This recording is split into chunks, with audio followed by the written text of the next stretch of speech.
yo les digo, en todo lo que tiene que ver con el Money Show, en la edición de Miami, y hoy nos toca en este momento entrevistar a una persona que no habla español, pero que está casado con alguien que sí habla español, y por eso lo dice su apellido. Su nombre es Heather Zumarraga, y ella ahora es la vicepresidenta de Apex Group. Nosotros hemos tenido obviamente en la tribuna a Peter, quien es el CEO y el fundador, y vamos a hablar con ella inmediatamente. Te doy las gracias, Heather, de que estás con nosotros. Inmediatamente le vamos a preguntar a ella qué es lo que pasa en el mercado de valores cuando hoy estamos prácticamente, cuando se hace la entrevista, estamos prácticamente en los highs nuevamente, tenemos una cantidad de cosas sucediéndose. ¿Qué crees del mercado en este 2025? Hi, Victor. Thank you for having me. What do you think about the market in this 2025? Well, I think right now the market snapped back really quickly. Obviously, they were concerned about tariffs, and it's right to be concerned. But at the same time, I think at the end of the day, the retail investor really won, because the retail investor didn't pull out of the markets. It was the institutions that started selling at mass scale and mass volume, which caused the S&P 500 to almost near a bear market. It dropped to almost correction levels, minus 19%, so it wasn't quite a bear market, 20% down.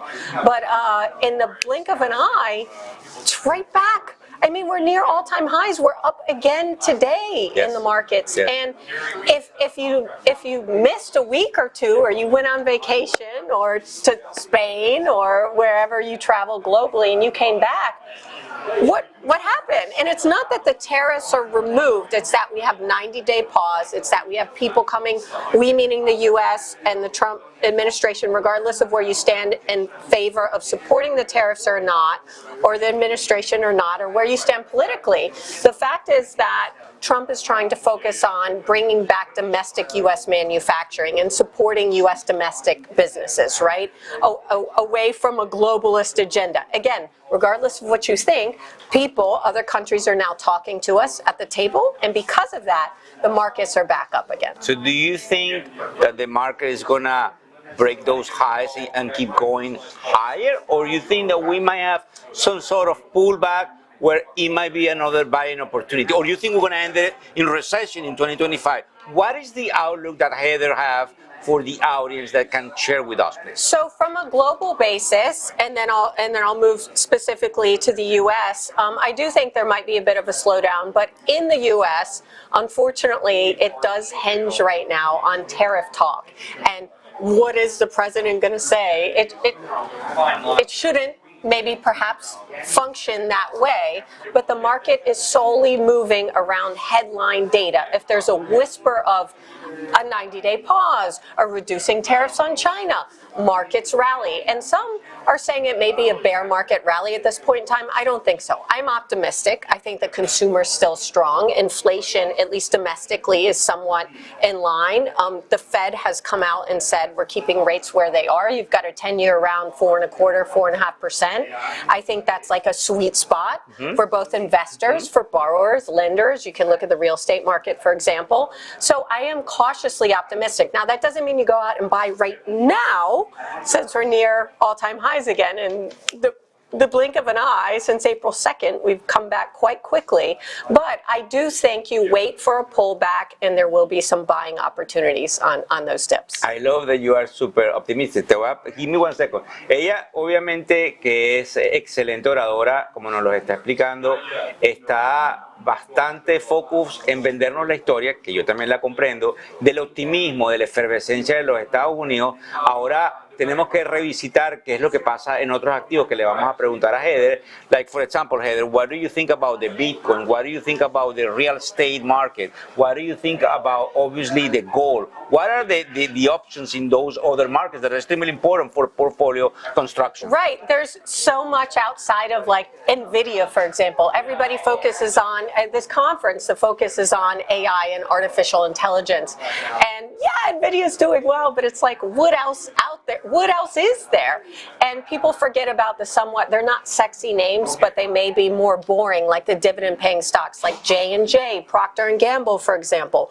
You look at gold as not just an investment play, but a way to hedge your bets. If you are very worried about the current situation in terms of domestically and the tariffs that may or may not, they could be called off tomorrow. We don't know. There's so many what-if scenarios, right? That yes, gold is a great portfolio hedge. It recently hit all-time highs as well, and it has proven to be like an inflation hedge over time. So if you think the dollar might weaken, then yeah, you look at commodities like gold. In the real estate market, so long as interest rates stay around where they are right now, I don't think the Fed's going to cut. But as long as they stay where they are, then I think the real estate market, especially in Miami and South Florida, is doing very well, Victor. You know what I like about you? I like that you are super positive. And at the end of the day, you got to remain positive in this market because we don't know if we're going to have a little bit of turbulence. No. So I'm going to ask you the question that I used to ask at the end of the interviews. You can articulate, you can give me a straight number, where Heather Zumarraga sees the S&P 500 closing in 2020. You're putting me on the spot. On the spot. I do think we'll be up 10% higher than where we are today. So double-digit returns, and I'm not saying it's a straight line upwards. It's very volatile. I think the markets will remain volatile, which is unnerving for the retail investor. But I do think, unless you see a slowdown in consumer spending, because consumer spending is 2/3 of GDP, for example, the economy right now, especially domestically in the U.S., is very strong. The black swan event, or that thing that could derail us, of course, is the tariff situation right now, and that's what markets are focused on. Me encanta eso. And I'm gonna then ask you something because you are a woman, you represent the women power. You are married with a Latino. Mi esposo cubano. Es Cubano. Cubano. And then I would like you to focus what it will be the messaging for the ladies, the incoming, girls that wanted to enter into finance. Your company is also big in Latin America and in Spain.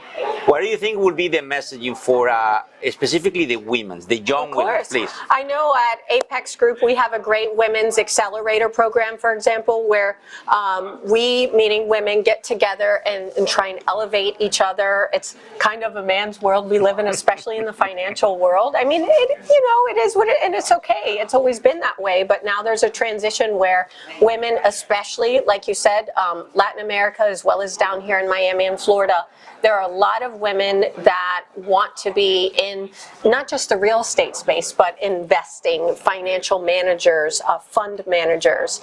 And I think the best advice I could give them is that don't worry or think that it's because it's a man's world or it's always been that way or dominated that you can't do it. Use it to your advantage. It's unique, right? You're unique. And therefore, you stand out more if you're the only woman in a room dominated by men.